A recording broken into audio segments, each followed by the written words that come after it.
Iskariot itu yang dia tuh kayak berkhianat sama Yesus, dia ngasih tahu Yesus di sebelah sini, terus akhirnya yang menunjukkan yang Yesus yang mana dengan cara mencium.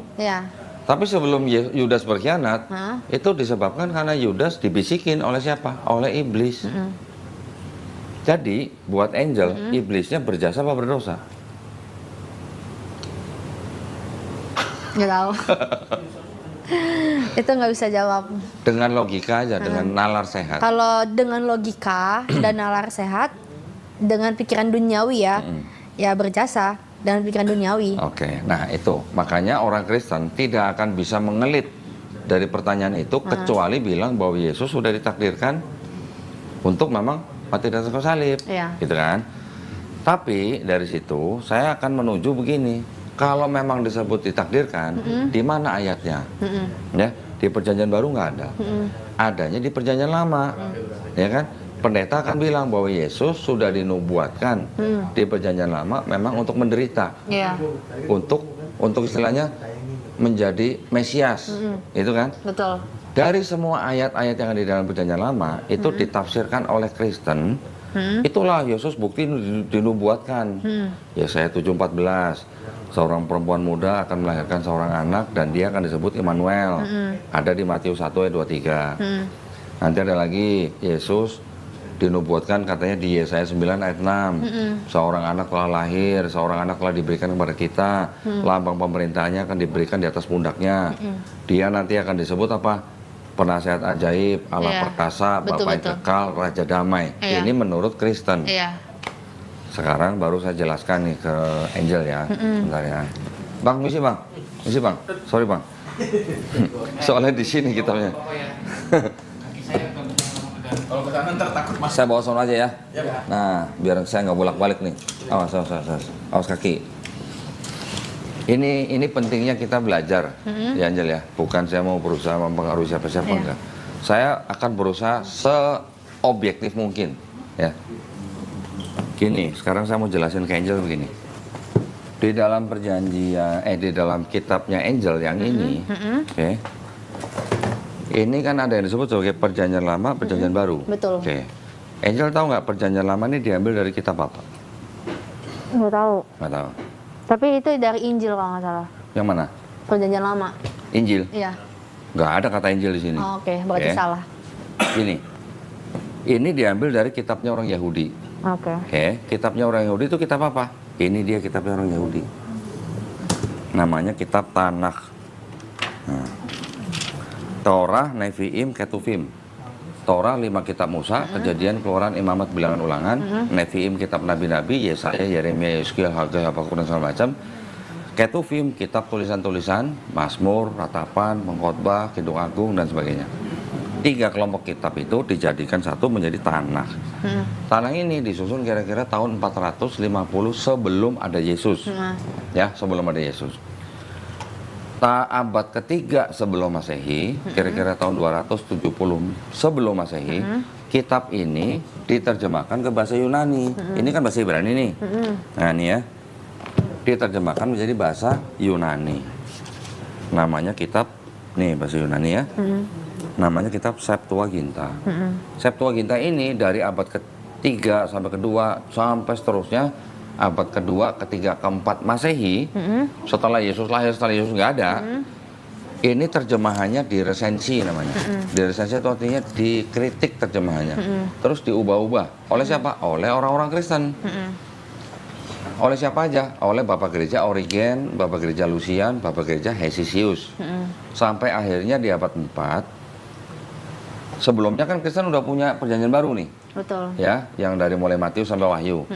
Ini ditulis kira-kira pertengahan abad pertama sampai abad kedua. Di akhir abad keempat, yang Septuaginta ini, yang terjemahannya sudah diubah-ubah, ditempel sama ini, Perjanjian Baru. Inilah kitabnya orang Kristen pertama kali di abad keempat Masehi. Ya, jadi yang ini berasal dari sini, tapi yang ini terjemahannya sudah diubah-ubah sesuai dengan teologinya orang Kristen. Makanya orang Kristen bilang Yesus sudah dinubuatkan di sini, gitu ya. Tetapi kalau menurut Yahudi ada nggak nubuat Yesus di sini? Nol, nggak ada. Gitu. Oke. Oke, itu ini dari sejarah. Jadi makanya orang Kristen akan bilang, Yesus itu memang sudah dinubuatkan untuk mati di atas kayu salib untuk menebus dosa manusia. Yang diambil dari perjanjian lama. Perjanjian lama tapi yang sudah ini, yang ini tidak ada sama sekali kata buat Yesus. Jadi yang menciptakan Kristen sebenarnya juga orang-orang Yahudi. Iya, betul. Ya. Betul. Siapa pendiri Kristen? Paulus dan Barnabas dan pengikut-pengikutnya. Ketika mereka sudah tinggal di Antioquia selama setahun, baru disebut orang Kristen. Iya. Kisah Para Rasul 11 ayat 26. Tapi sekarang menurut Angel, nah ini kita harus jujur ya. Menurut Angel, ajarannya Paulus sama ajaran Yesus ini sama nggak? Sama. Samanya di mana? Yesus pernah nggak ngajarin dosa waris? Enggak. Paulus pernah nggak ngajarin dosa waris? Nggak tahu.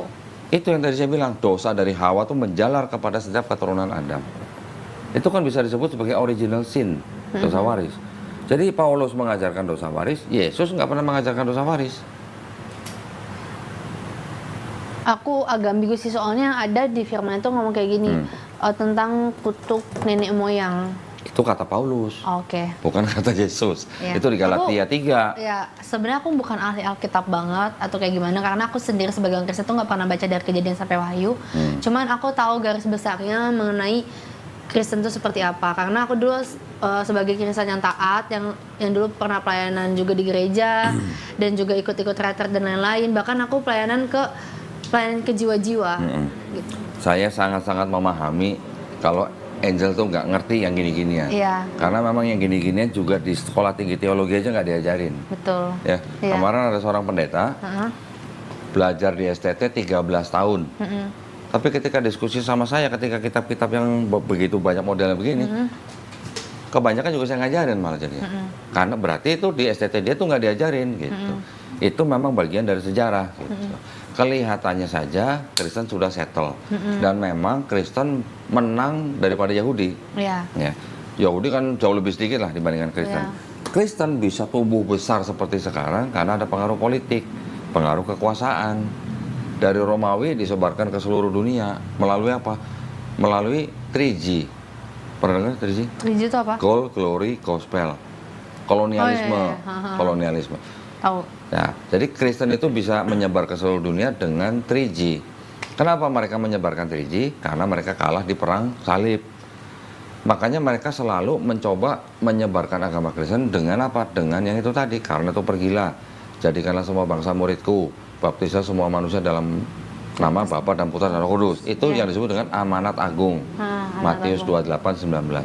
Tetapi sebenarnya bisa dikatakan secara jujur bahwa orang Kristen seperti Angel ini sebenarnya adalah pengikut gereja.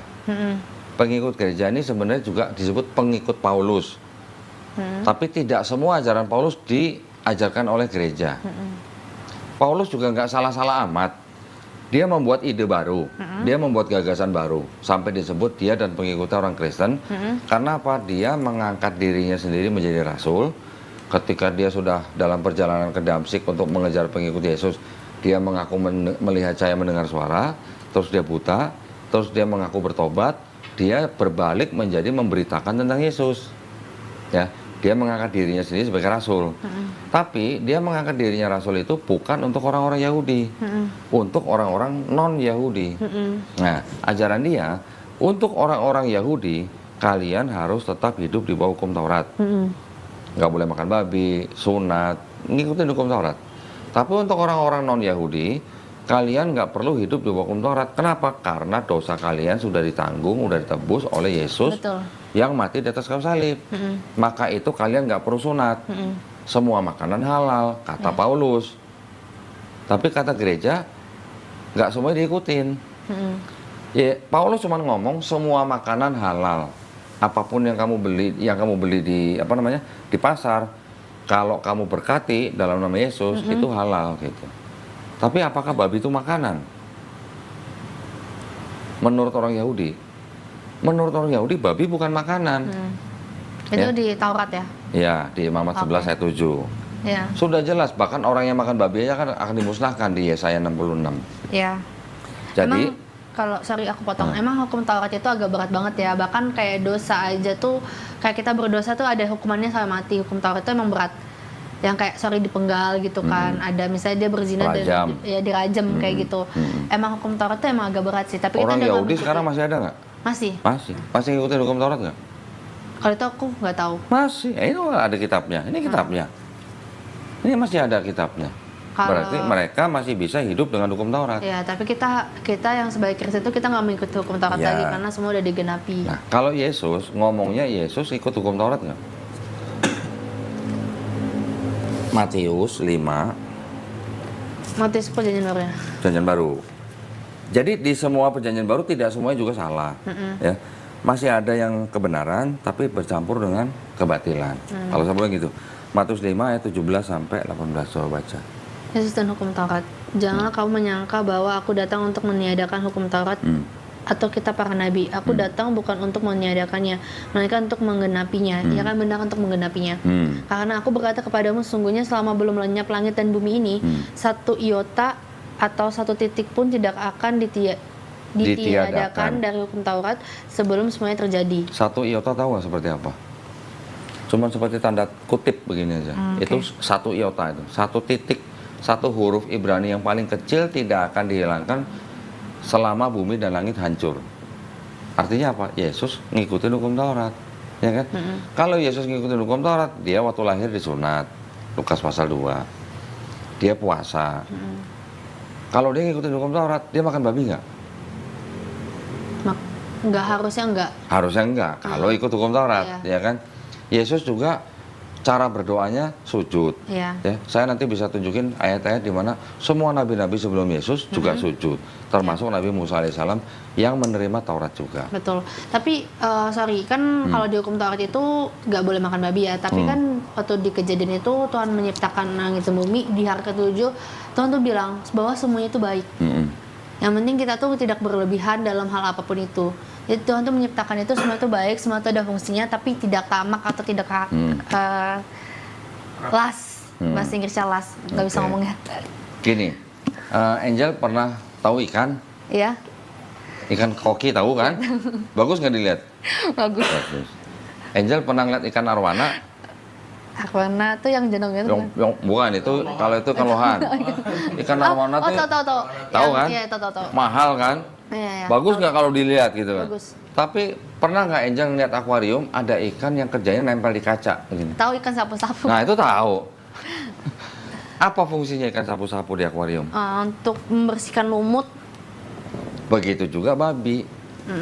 Babi fungsinya tuh seperti ikan sapu-sapu sebenarnya. Ada nggak ibu-ibu makan ikan sapu-sapu? Yang doyan mungkin boleh ya. Tapi ada nggak yang makan? Nggak ada, karena itu hewan hanya untuk membersihkan. Itulah juga kok yang jananya tuh. Jananya tuh ya kalau memang nggak boleh kenapa Diciptakan. Ya itu sebagai penyeimbang. Namanya alam semesta ini punya rantai makanan. Namanya rantai makanan pasti punya tingkatan. Nah kalau ada tingkatan pasti ada yang paling tinggi, ada yang paling rendah, ya kan? Betul. Jadi nggak mungkin pencipta menciptakan sesuatu tuh nggak ada gunanya. Iya, betul. Jadi kalau ketika Tuhan mengharamkan babi untuk Angel di Perjanjian Lama, artinya seolah-olah begini, Tuhan itu mau bilang gini, Jel, lu tuh nggak pantas makan babi. Babi tuh nggak pantas dimakan oleh manusia karena babi itu sebagai penyeimbang. Gitu. Nggak usah ngomongin cacing pita dah. Ya, ada yang ngomong banyak cacing pita dan segala macam. Nggak usah ngomong dah. Itu kalau direbus 1000 derajat, cacing pitanya mati. Gitu. Tetapi bukan itu masalahnya. Masalahnya pasti ada tujuannya babi diciptakan. Sebagai itu penyeimbang, seperti ikan sapu-sapu. Orang Islam boleh nggak makan babi? makan babi. Boleh. Kalau terdesak, Nah, ya kan gua belum Enak selesai banget ngomongnya. Enak banget. Kan ada pertanyaannya. kan gua nanya belum selesai. Ya, Boleh kalau nggak ada makanan yang lain gitu. Ya. Berarti Tapi kalau kalau terdesak boleh ya makan babi ya? kalau terdesak ya bukan didesak ya. Kepik sengaja makan babi itu beda. Nah itu di Islam gitu ya, bukan berarti harga mati enggak, tapi itu enggak pantas kita makan gitu. Walaupun bisa dimakan, tapi enggak pantas dimakan, ibaratnya gitu. Jadi bukan berarti apa namanya sudah diperintahkan terus ibaratnya gimana ya? Maknanya kita cari maknanya aja deh gitu. karena mungkin rasanya enak dan segala macam, masih ada kok makanan lain yang bagus buat kita gitu. Yang pantas kita makan gitu. Nah, Paulus sebenarnya nggak pernah nyebut babi haram atau babi halal juga nggak pernah. Paulus nggak pernah sebut. Paulus cuma ngomong semua makanan halal. Semua makanan. Tapi pertanyaannya adalah, menurut orang Yahudi, apakah babi itu makanan gitu. Buat orang Yahudi, babi itu bukan makanan. Masalah di situ. Nah, sama gereja dipelintir. Semua makanan, oh babi kan makanan, boleh dimakan gitu. Oke. Sekarang gua tanya sama Angel, babi hutan sama babi sama nggak? Beda. Sama-sama babi sih, cuman aku nggak mau makan babi. Nggak mau. Karena dia makannya bangkai. Hah? Dia makannya bangkai, babi hutan tuh makannya bangkai. Ya, kalau babi yang diternak nggak makan bangkai. Enggak, itu Karena kan- diawasin sama manusia Iya. kan. Coba dilepas, makan apa dia? Kan halal katanya. Iya, ya kan berhikmat dong. Manusia kan diciptakan Tuhan kan berhikmat, punya hikmat. Ya kalau dia makannya bangkai, kita juga mau makan lah. Kalau babi ternak kan di Oh, pokoknya jawabannya. Pokoknya langsung aja kodonnya. Nanya lu. Bentar. Bible-nya aja udah tua banget tuh kayaknya. Tua. Ini sama gua aja tuan ini. Kayaknya bukan Bible itu kayaknya baru.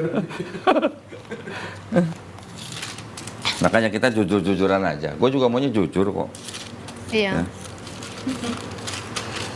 Coba baca, ini apa? Yang kuning. Sama satu lagi Imam. gua udah bilang kok. Ntar dulu, satu-satu. Ah. Coba baca dulu apa itu? Dia dan lagi babi. Karena sungguh pun kukunya. Kok ini Jess? Ini zaman dulu, tahun 58 itu. Gua aja belum Dan lahir. lagi babi karena sungguh pun kukunya Tulisan terbelah apa? dua. Babi. Iya, Coba sekarang yang ini baca. iya itu Yang kuning. Demikian juga babi hutan karena memang berkuku belah, yaitu kukunya bersela panjang, tetapi tidak Mama biak. biak haram itu bagimu. Sama nggak babi sama babi hutan? Sama. Tadi bilang beda, sekarang sama. Tapi kalau misalnya perbentukannya beda. Kalau babi hutan kan ada taringnya. Iya, nah, makanya gua tanya, babi hutan sama babi sama apa beda? Inti sama babi. Sama-sama babi. Tapi kenapa bisa beda begini? Yang satu babi hutan. Ini tahun 74, ini 58. Nanti ada lagi nih yang baru nih. Babi hutan tuh galak tau. Iya. Nyeruduk loh. Kok dia nggak percaya kok kalau ada orang mualaf tuh kok. Dia ngomong sama aku, Nggak percaya Kalau nggak ada gimana? orang apa? mualaf. Nggak ada orang tuh mualaf. Kan kamu pernah bilang ke aku, Nih, Wah. sekarang jadi apa? orang yang Babi juga najis. Ini apa nih? Ini. LAI juga. Oke. Ini perjanjian lama ya. Babi juga najis bagimu karena babi memang berkuku belah, kukunya bersela panjang tetapi tidak Sama nggak haram sama najis? sama haram sama najis tuh. Sama nggak bang, haram sama najis? Sama. Haram sama najis. Beda. Beda ya? Beda. Jadi yang itu, Heeh. yang itu pertama tadi babi haram. Yang ini babi hutan haram. Yang terakhir babi najis. Tuh, ini kitab apa tadi? Itu tahun 5 sama-sama LAI ini. Iya, tapi ini itu perjanjian lama. Sama ini perjanjian lama dan baru. Iya, ini perjanjian.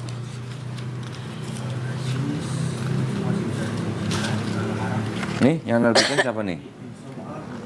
Lembaga Kita Indonesia. Oke, yang ini Lembaga Kita sama. Indonesia. Ini juga sama. Oke, berarti sorry. Berarti sama-sama ini ya, sama-sama intinya di perjanjian lama kan kok.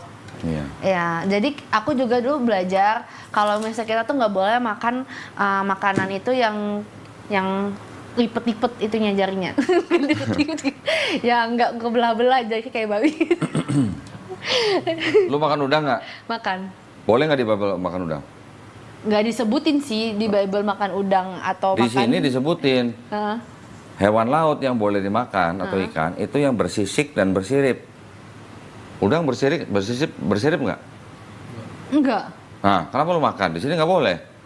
karena lu doyan kali. lu makan. Ikan lele makan nggak? Makan.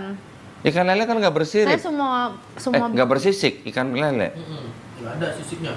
Kan kulitnya. Yang boleh dimakan itu yang bersisik dan bersirip Di Alkitab. di Alkitab. Mau gue tunjukin nih, ada. Perjanjian lama lagi kok. Perjanjian lama. Nah, masalah itu begini. Paulus yang bilang bahwa matinya Yesus di atas kayu salib itu membatalkan hukum Taurat. Sedangkan Yesus bilang, aku datang bukan untuk membatalkan Taurat. Sebelum langit dan bumi itu hancur, satu iota pun tidak akan dihilangkan. Iya, Tapi iya. Paulus yang bilang, Yesus mati di atas kayu salib itu untuk membatalkan hukum Taurat. Nah, jadi sekarang Angel ini sebenarnya pengikut Paulus apa pengikut Yesus? Mengikut Yesus. Kalau pengikut Yesus, Yesus nggak makan babi, lu makan babi. Yesus doanya sujud. Angel sujud nggak? Bebas sih sekarang. Siapa yang ngajarin bebas? Dalam kondisi apapun bisa sih. Tapi Ya. emang doanya Yesus emang sujud sih. Dia kayak sujud begitu. Yesus puasa. Oh, puasa nggak? Puasa. Puasanya berapa? Jadi Berapa? puasanya itu kan kalau Yesus Dari kan jam berapa sampai jam 40 berapa? hari sampai 40 malam. Kita sih biasa dari jam 8 malam sampai jam 6 atau kebalik ke jam 8 lagi. Selama sebulan. Iya. Itu tergantung Sebulan? sih ada yang kita pergumulin nggak gitu sih. Nah, itu kalau udah pergumulan, kalau nggak, Nggak puasa. nah. Ya? Atau misalnya nih kalau di luar pergumulan ya, misalnya kayak kita emang pengen bertobat banget ya kita puasa karena kan puasa itu apa ya minimalisir dosa. Ya artinya Kristen itu ada yang berpuasa dengan kondisi tertentu, tapi puasanya orang Kristen tidak mengikuti puasa Yesus. Ya kalau puasanya 40 hari 40 malam mati. Ya, makanya Mati gua. Gua juga nggak mau. loh. Nah, terus Yesus diceritakan di Bible ketika jenazahnya diturunin, jenazahnya dikafani. Kalau orang Kristen dikafani apa masuk peti? Masuk peti. Kenapa? Didandanin. Kenapa nggak dikafanin? Kenapa nggak seperti Yesus gitu? Nah itu pertanyaan aku kemarin. Kenapa kamu nggak jawab? Aku nggak tahu ya, mungkin karena beriring berjalannya waktu, zaman sekarang udah modern, Nah, maybe ya. Jadi kayak Jawaban kamu bukan itu, enggak Pak. sih, lebih tepatnya kayak gini. Lebih tepatnya ya, ini aku bisa kasih jawabannya. Kan kalau misalnya di Kristen itu sebenarnya tubuh kita ini fana. Tubuh kita ini fana yang artinya tuh nggak terlalu penting lah tubuh ini. Tapi yang penting roh kita, jiwa kita percaya sama Tuhan Yesus. Kayak gitu sih. Jadi kalau misalnya mau diapain kayak mau dibakar mau dikafanin, mau dipocongin juga kita boleh kok. tahu nggak kenapa? Karena begitu. Kenapa? Tahu nggak kenapa ajaran begitu? Kenapa? Karena Paulus ketika menciptakan agama Kristen, Paulus itu sedang menyesuaikan dengan adat budayanya Romawi. Iya. Itu. Kan tadi saya bilang, Paulus menciptakan Kristen itu dia mengaku rasul tapi untuk orang non Yahudi. Iya. Yang akhirnya diterima oleh Romawi. Iya. Gitu. Jadi yang namanya tradisi dan segala Iya, macam lebih ke tradisi tinggalin sih. semua. Iya. Tapi buktinya tradisi itu kan sampai sekarang juga masih ada yang bisa melakukan. Kita umat Islam kalau baca Bible malah kita yang ngikutin Yesus. Laki-lakinya disunat, puasa, nggak makan babi, sholatnya sujud, sholat subuh tadi kan itu sholat subuh. Kita orang kalau mati dikafani, kita malah yang ngikutin Yesus. Nah ya ini yang berikutnya gini.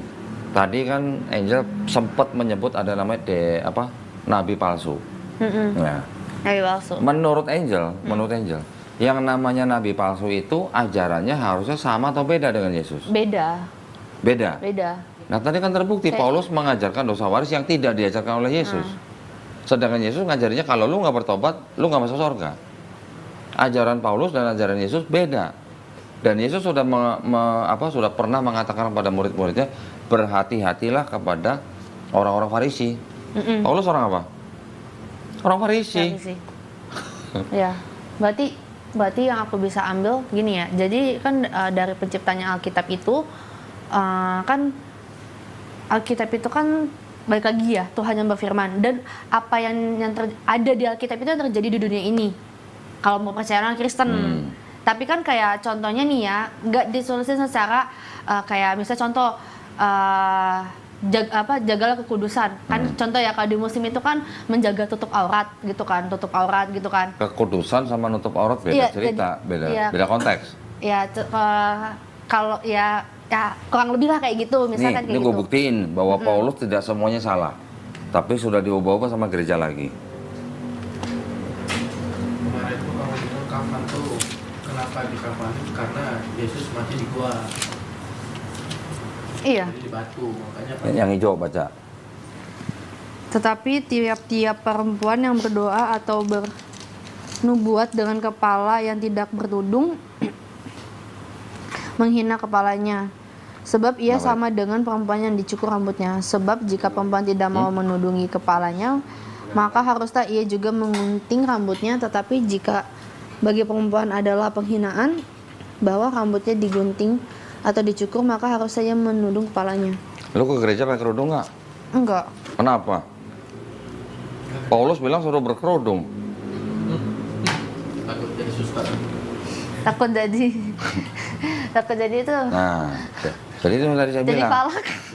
Enggak bercanda. Ajarannya Paulus Iya. juga dirubah sama gereja. Gereja sekarang juga nggak semuanya ngikutin Paulus. Iya. Jadi gereja sebenarnya punya ajaran sendiri yang sebenarnya ajaran dasarnya dari Paulus. Buktinya ada di Bible. Gimana dong? Nah sekarang kalau seorang angel itu maunya ngikut Paulus atau ngikut Yesus? Gitu Ikut aja. Yesus. Kalau ikut Yesus ya itu Hmm. sholatnya sujud, puasa, nggak makan babi, terus mati dikafanin. Sekarang semua nabi-nabi sebelum Yesus sujud nggak?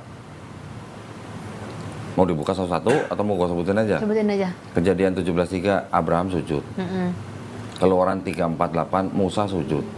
Bilangan 16:22 Musa dan Harun sujud. Yosua 5:14 Yosua sujud. Daud 1 Tawarik 29:20 dan Mazmur 95 ayat 6 Daud dan umatnya sujud. Terus Nehemia 8 ayat 6 Uzair atau Ezra sujud. Yesus Matius 26 ayat 39 sujud. Nabi Muhammad SAW diperintahkan ruku sujud. Quran surat Al-Hajj ayat 77. Kalau Nabi Muhammad SAW ini seorang muslim, berarti Yesus sampai ke Nabi Abraham itu muslim bukan? Cara sholatnya mirip-mirip gitulah. Ada sujudnya, ada berdirinya, ada rukunya. Yang disempurnakan di Islam. Oke. Nabi-nabi semua sujud. Yesus sujud, kenapa angel nggak sujud? Ikut gereja gitu. Ke gereja sih. Iya memang. Iya, bener kok. Ikut gereja, tapi gereja memodifikasi ajarannya betul. Paulus. Kan kata kamu sendiri, kamu masuk Nah. Kristen tuh karena nyanyi-nyanyi. Jadi kalau seorang nabi yang dianggap nabi, ajarannya beda dengan Yesus, itu bisa nggak disebut nabi palsu? Bisa. Sekarang Nabi Muhammad SAW ajarannya ada yang beda nggak sama Yesus? Ada. Apa contohnya? Contohnya istrinya banyak Nabi Muhammad. itu pertanyaannya itu. Oke. Iya. Boleh istri banyak. Iya, poligami. Yesus ada nggak melarang poligami? Melarang. Di mana ya teh? Aku nggak tahu ayatnya di mana, tapi ketika kita pernikahan Kristen itu, dan aku kan pernah tuh ikut pranikah secara Kristen. Pas dia mengucapkan janji suci di depan gereja atau pendeta, itu tuh yang bisa memisahkan dalam maut berarti 2 orang. Apa? Gak bisa itu yang namanya nikah lagi tuh nggak ada. Dan yang boleh memisahkan dalam maut. Jadi tuh di perceraian di Kristen juga tuh nggak boleh banget. Kalau di Islam tuh hukumnya haram. Wih, gila. Ya, nggak boleh banget. Jadi hanya yang maut yang Nah memisahkan. terus sekarang di catatan sipil banyak yang cerai nggak orang banyak. Kristen? Itu karena ya mungkin Kristen KTP. Tapi kalau misalnya di gereja sendiri dia nggak akan mau tanda tanganin. Kayak gitu. Karena kan ketika dia berjanji itu aku menerima engkau dalam suka Orang nggak akan bisa ke catatan sipil kalau nggak ada surat keterangan cerai dari gereja loh. Ya itu kan mungkin ada mungkin gereja-gereja yang kayak gimana gitu. Tapi kalau misalnya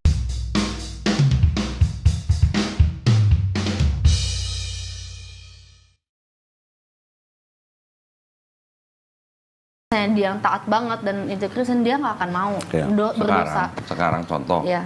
sebagai orang Kristen, Heeh. angel misalnya